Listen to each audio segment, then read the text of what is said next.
అల్లాహు అక్బర్ బిస్మిల్లాహిర్ రెహమాన్ అని చెప్పి అక్కడ నమాజు ఐదు వేళ నమాజ్ చేసి, ఇదంతా బాగానే ఉంది. 5 వేళ నమాజ్ చేసి చక్కగా దేవుణ్ణి మసీదుకి వెళ్ళి కొలుస్తుంటారు.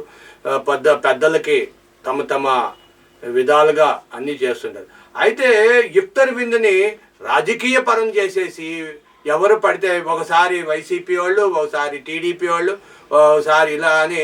ఇఫ్తార్ విందు అనేది ఒక పవిత్రమైన విందు. అది ఉదయం నుండి సాయంత్రం వరకు ఉన్న వాళ్ళు రోజా కనీసం ఉమ్ము కూడా మింగకంట రోజా ఉంటారు.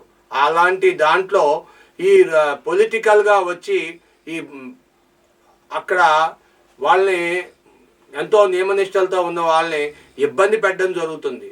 కాబట్టి పొలిటికల్గా రాకుండా ఉంటే బాగుంటుందని చెప్పి చాలామంది ముస్లిం సోదరులు మాకు ఫోన్లు చేయడం, మెసేజ్లు పెట్టడం జరుగుతుంది.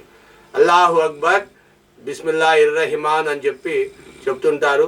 కాబట్టి ఈద్ ముబారక్, రంజాన్ శుభాకాంక్షలు మీ అందరికి మరొకసారి. అందరూ దయచేసి మీరు ఒక లైక్ ఇవ్వండి. ఆ లైక్తో పాటు 10 మందికి షేర్ చేస్తే ఈ విషయం అందరికీ తెలుసుద్ది. కొన్ని క్యాలెండర్లు మాత్రం ఏప్రిల్ 1 అని కూడా చెప్తున్నాయి. కానీ ఆంధ్రప్రదేశ్ గవర్నమెంట్, ఇండియన్ గవర్నమెంట్ 31వ తారీఖున కేటాయించింది రంజాన్కి.